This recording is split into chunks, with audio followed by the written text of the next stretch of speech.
In the headlines, police kill 4 suspected proscribed IPOB members, uncover 5 undetonated explosives in Imo State.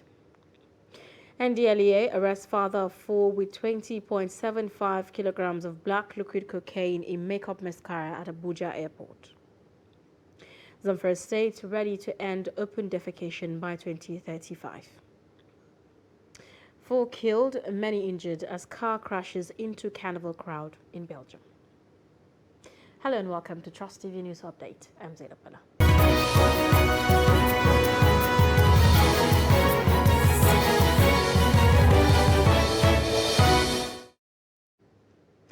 Hello and welcome. Now, suspected members of the proscribed indigenous people of Biafra, IPOB, were neutralized in a gun duel with the police at Omuma, hometown of Governor Hope Uzodinma, on Sunday morning.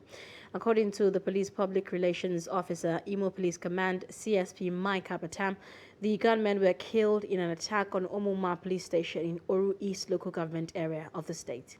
He said the hoodlums came in large numbers with various calibers of improvised explosive devices to Omuma Police Station, shooting sporadically, but were swiftly repelled by the police. According to him, charms and 5 undetonated different capacities of improvised explosive devices were recovered from the neutralized bandits, noting that the police is combing the bush to apprehend the fleeing gunmen. The incident is coming barely 24 hours after gunmen bombed Omuguma Divisional Police Headquarters in Owerri West local government area of the state, killing 2 officers, and also on Saturday razed the country home of the president of Ohaneze Ndigbo, George Obiozo, in Omooma community, still in Oru East local government area. Meanwhile, the governor of Imo State, Hope Uzodinma, blamed the attacks on desperate politicians, whom he said will be hunted down soon.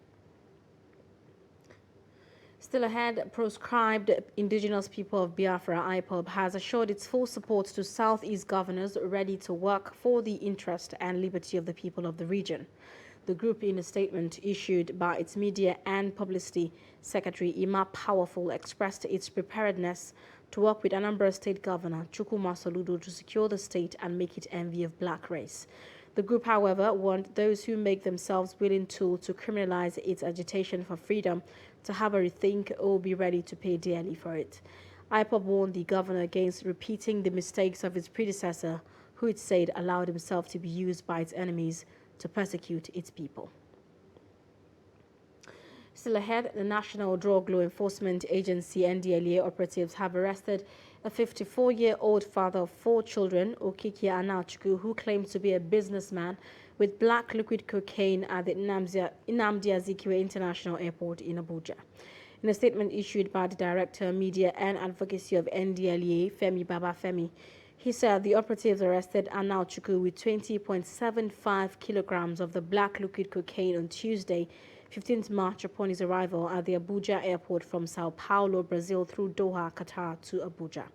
Anachukwu, an indigene of Oraifiti in Asu-Sibo local government area of Anambra State, claims to be a businessman dealing in children wares before delving into the illicit drug business, adding that he met the person who gave him the consignment to deliver in Nigeria for a fee of 2 million naira at a drinking joint in Brazil.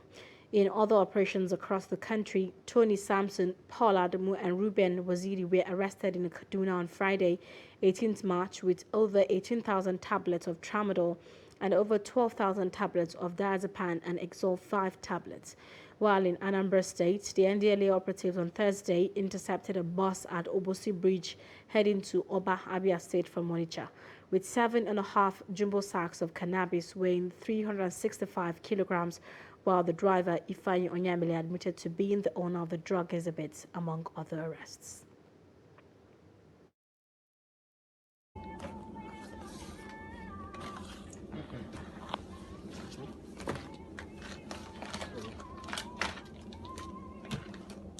Is it dissenting? No, it's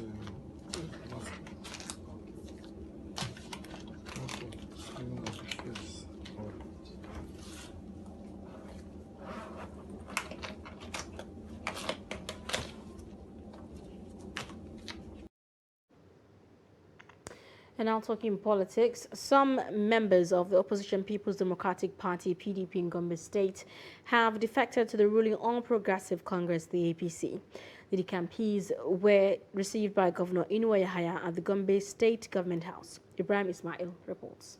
These are members of the People's Democratic Party, PDP, from Duku local government area of Gombe State, who defected to the ruling All Progressives Congress, APC. They are at the Government House, Gombe, to see Governor Inuwa Yahaya and pay allegiance. You see, as human beings, they are showing their appreciations. As you see them by your humble self, you know they are gentlemen to the core, who can reason. The governor has flagged up a road project from Gombe Upper Junction moving to Hunde Ward. More than 30 villages will be beneficiaries of this project. So we continue enlightening them. Look, it's better you show your appreciation to His Excellency. It's the only thing that will accommodate you good people in his mind. And the response to our awareness, they agree that they have been looking for this road for a decade. Governor Inuwa, through the Chief of Staff, welcomed the decampees. This is a very welcome development. We are energized, we are getting stronger, we are ready to go, and we see 2023 is just getting better and better. APC in Gombe is united, and the slogan of our governor, no shaking and no shaking. We are ready to go, good to go. Political activities are emerging in Gombe State ahead of the official activities lined up by the Independent National Electoral Commission (INEC) for the 2023 general elections. From Gombe, Ibrahim Ismail reporting for Trust TV. Former Governor of Borno State, Senator Ali Modu Sharif, has stepped down from the national chairmanship race ahead of Saturday's national convention of the ruling All Progressive Congress, the APC. In a brief chat Sunday in Abuja, Sharif said he's stepping aside due to the zoning arrangement in the party, which has ceded the office to North Central. Sharif, who is from the Northeast, however, said he would rejoin the race should the party change its mind between now and Friday. Director General, Nigerian Maritime Administration and Safety Agency, NIMASA, Bashir Jamo, says he has not formally declared for the Kaduna State governorship race, however, not ruled out the possibility of heeding the clarion call of his people if they deem him fit. Jamo stated this on Saturday while fielding questions from newsmen in Zaria. He said even if he is convinced to contest for the seat, it will not be a do-or-die affair. The DG in NIMASA added that many individuals and groups from the 23 local government councils in the state are still consulting with him so that he can contest, noting that his stance will be made known very soon when he has finished with his consultations. According to him, what his foundation is doing is separate from any political ambition, as it has been in existence in the last 2 years, which aims at improving the social condition of people, especially the downtrodden, as part of his little way of giving back to the people. You're watching Trust TV News Updates. Coming up. Northern Female Tech Savvy set to launch app that helps connect Hausa language through West Africa. Details of this story and more after the break. Do stay. This is Trust TV, documenting the Nigerian story. Coronavirus disease, COVID-19, is an infectious disease caused by SARS-CoV-2 virus. Most people who fall sick with COVID-19 will experience mild to moderate symptoms and recover without special treatment. However, some will become seriously ill and require medical attention. The virus can spread from an infected person's mouth or nose in small liquid particles when they cough, sneeze, speak, sing, or breathe. These particles range from larger respiratory droplets to smaller aerosols. You can be infected by breathing in the virus if you're near someone who has COVID-19 or by touching a contaminated surface and then touching your eyes, nose, or mouth. The virus spreads more easily indoors and in crowded settings. Maintain a safe distance from others at least 2 meters even if they don't appear to be sick. Wear a mask in public, especially indoors or when physical distancing is not possible. Clean your hands often. Use soap and water or an alcohol-based hand sanitizer. Cover your nose and mouth with your bent elbow or a tissue when you cough or sneeze. Stay home if you feel unwell. Get vaccinated. Properly fitted masks can help prevent the spread of the virus from the person wearing the mask to others. Masks alone do not protect against COVID-19 and should be combined with physical distancing and hand hygiene. Protect yourself and others around you by knowing the facts and taking appropriate precautions. Follow advice provided by your local health authority. This message is brought to you by Trust TV.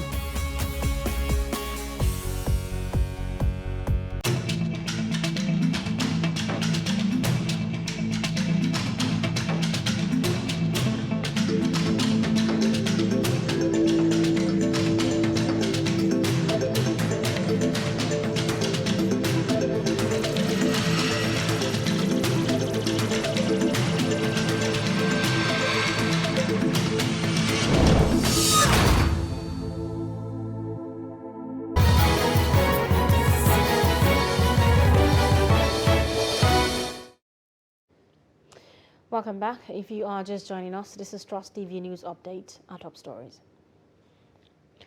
Suspected members of the proscribed indigenous people of Biafra, IPOB, were neutralized in a gun duel with the police at Omuma, hometown of Governor Hope Uzodimma, on Sunday morning. NDLEA operatives have arrested 52-year-old businessman with black liquid cocaine at the Nnamdi Azikiwe International Airport in Abuja. Still ahead, Zamfara State Rural Water and Sanitation Agency, RUWASA, has expressed its readiness to partner with WASH Reporters Forum to promote personal hygiene, clean environment, and to end open defecation in the state. Program Manager of the agency, Sani Yeru, said this on behalf of the Director General, Nasiru Zurmi, while playing host to WASH Reporters Forum on a courtesy visit to the agency in Gusau, the Zamfara State capital. The program manager of the Zamfara State Rural Water Supply and Sanitation Agency, RUWASA, Sani Yeru, explained that water, sanitation and hygiene is a collective responsibility and not a one-man show, because it requires collective approach, collective intervention and publicity to actualize the desired results in the sector. RUWASA program manager commended the journalists for teaming up together with a view to contributing to promote their activities such as water supply, sanitation and proper hygiene practices to enable the state support the campaign against open defecation and realize that in 2035. The WASH program actually is a collective responsibility. So it is not a one-man show because we need a collective approach, collective interventions, and in fact we need publicity because that's the basic things we need for us to achieve the desired result. Last year, 2021, November precisely, during the launching of the World Toilet Day, one of our staff, one of our directors was in the meeting in Sokoto with the press people as organized by the UNICEF Sokoto field office. And we understand this your union or your decision to come together and create this platform was an outcome of that meeting. Chairman of the WASH Reporters Forum in Zamfara State, Ishaq Tambuwal, said the essence of the visit is to intimate the management team of the agency of their mandate and to seek their support in carrying out their responsibility of educating, enlightening and informing the public on any issue that will promote societal development. The essence of our coming is to intimate you and your management team of our mandates, to seek for your cooperation as custodian of WASH sector in the states. You know, journalists as fourth estate of the realm, we have the responsibility to educate and enlighten the general public on any issue that will promote development in the society. Even though this is a voluntary initiative, we have the mandate to educate members of the general public through sensitization and awareness creation on the importance of water, sanitation and hygiene, that is wash sector, as well as other related issues. The forum chairman, Ishaq Tambwal, highlighted some environmental challenges such as open defecation, improper disposal of waste, hygiene in public places, and lead poisoning in mining communities of Anka and Ukuyum local government areas of Zamfara state, which had claimed lives of innocent citizens, especially women and children, a few years ago. He stressed that this could have been avoided if people were observing sanitary. A Lagos-based Kano-born entertainment streaming application platform creator, Majida Modibo, says her newly created application stands out from others in existence. Majida noted this in an interview ahead of the application launch, noting that it helps to preserve and promote the Hausa culture across West Africa to enable natives connect to home. The application, known as Kallo.ng, provides entertainment, movies, series, documentaries, and music in Hausa language, irrespective of a user's location. It's a platform that is aimed at, filling the gap, because in Hausa entertainment is actually not as available as it should be. The time has come where everybody is using his or her handsets to do almost everything, all the tasks, and the CDs and DVDs are being phased out now. And so we looked at it and realized that, look, our people are lovers of entertainment, and now they are left with almost no medium to really carry on with their, the enjoyment or the entertainment. So we developed this app to provide that service. Yes, so the Kallo app is different from the YouTube application or system. Kallo.ng is an unlimited streaming with no adverts and easy to access, and it has the ability to stream live. One of our objectives is to promote our culture through, these streaming services. The Hausas are almost over 200 million across West Africa, and wherever they are lovers of entertainment. They hold on to their values. We share almost similar values wherever they are.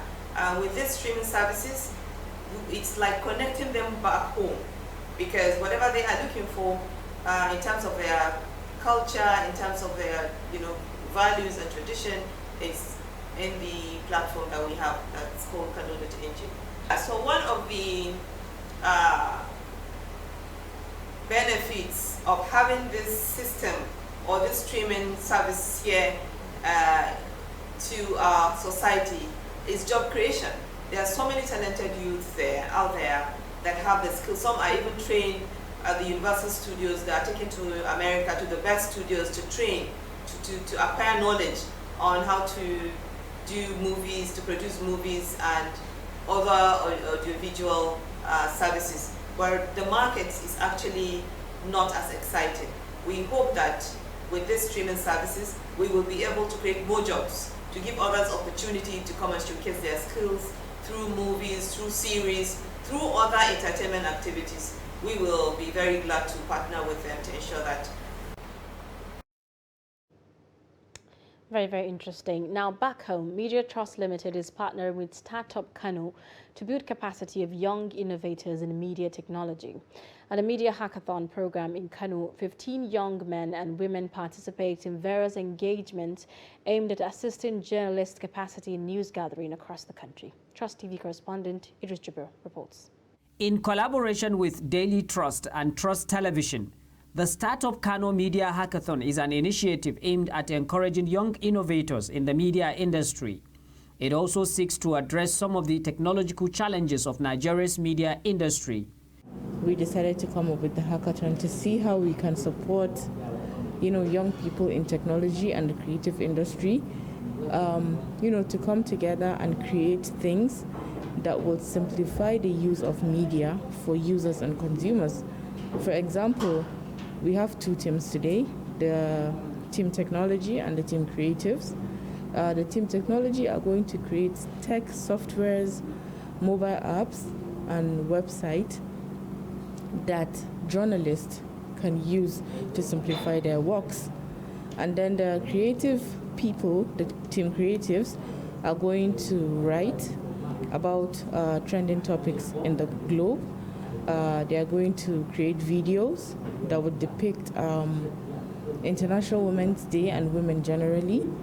And then we would have graphic designers that would come up with concept designs for Daily Trust and the Trust TV. So at the end of the day, we would see whose work is the best one, and then we would prize them, and then we keep supporting them. And the ones that didn't win, we would keep mentoring them to see how they can, upskill their skills so that they can, keep competing in other competitions. According to Media Trust Limited, the Kano Hackathon initiative is the first of its kind to engage young people at different capacity in the field of media industry, and that the partnership with Startup Kano will provide avenue by which media practitioners across the country will have access to fresh ideas in news writing and reporting. So this is the first one, but we have signed a memorandum of understanding with the Kano Startup that involves not only hackathon but other engagement. But we are also looking at startups in other places like Kaduna, Abuja, and see how we can move from one place to another. But here with the Kano Startup, we have a bigger agreement with them, which covers so many other things. Like when they do their women conference, we were partners in that conference, and so there are other activities that we are looking at. So basically, we are looking at talents that will impact our programming. As you know, as Trust TV, as a new television channel, we are looking at breaking new barriers in television broadcasting. As you can see from our clarity, from our content. So this is basically a way of looking at young people. They are very creative in terms of videography and also content production that we can commission to do things for us from any part of the country, but also looking at young talents that we can encourage so that they can be part of our journey. As a new channel, the basic thing is content, and we want to be very competitive in terms of putting out our content, and that's why we are organizing this so that we can get the best of the best, not just impacting us as a TV channel, but also as a company in general, as a multimedia company where we have the newspaper and also the digital arm and also the TV. We want people that can work across platforms so that they can impact on the kind of journalism we deliver generally. The participants, drawn from various aspects of life, have developed different concepts expected to move media industry to the next level, especially in areas of technological advancement.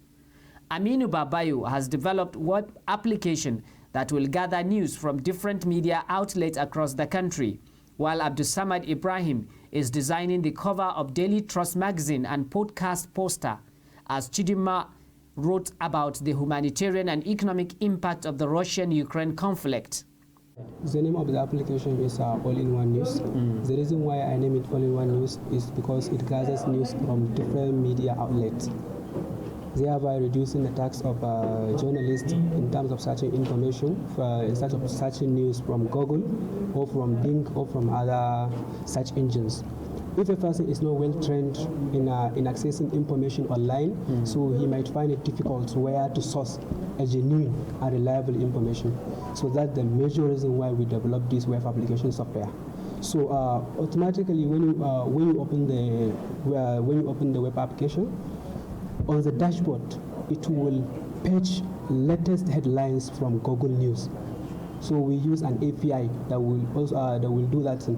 For example, when you open a Google News, you will see different news that are like kind of matched in the same topic, all the same headline matched together. So you cannot know whether this one has been posted today or sometimes people used to find it difficult to like kind of identify news. So here it is patching only the headlines. This is the process I'm going through for designing, is bringing the pictures in and seeing the possible concepts that would go through to make a beautiful flyer. Okay. And so I'm using an app called Figma. Okay. It's a flexible online app that I can use to design anything I want anywhere. So the concept here is designing a magazine cover that has that is all about politics. I chose the topic, the humanitarian and economic impact of the Russian and Ukraine war. So I'm writing about how this war affects both the humanitarian aspect and also the economic aspect of both Ukraine and Russia. So before writing this, I've been able to make a lot of researches, shifting it back to when the war started and what's the impact, what this particular war, how is that affecting the lives of the people who are living in Ukraine and also Russia, and also the economic impact, because both Russia and Ukraine are major producers, they're powerhouses of agricultural products.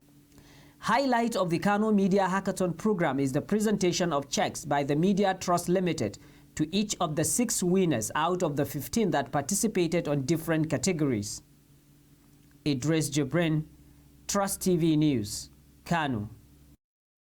Really very interesting, and we're on a lookout to see the winners. Now, in other news, at least 4 people have been killed, over 30 others injured after a car crashed into a crowd of early morning carnival goers in Belgium on Sunday. Belgium's Interior Ministry said 12 out of those injured are in life-threatening condition. Mayor Jacques Golba said the car was driving at a high speed when it ran into the crowd at the Carnival of Streply-Bragnesius, a district of the former industrial town of La Louvre. Reports say the public prosecutor's office did not wish to communicate on the case for the time being. Sunday's event is planned as a launch for a post-COVID carnival scheduled to run through Tuesday. And that's it on News Update. Do not forget to follow us across all our social media platforms. I'm Zainab Bala. Stay tuned.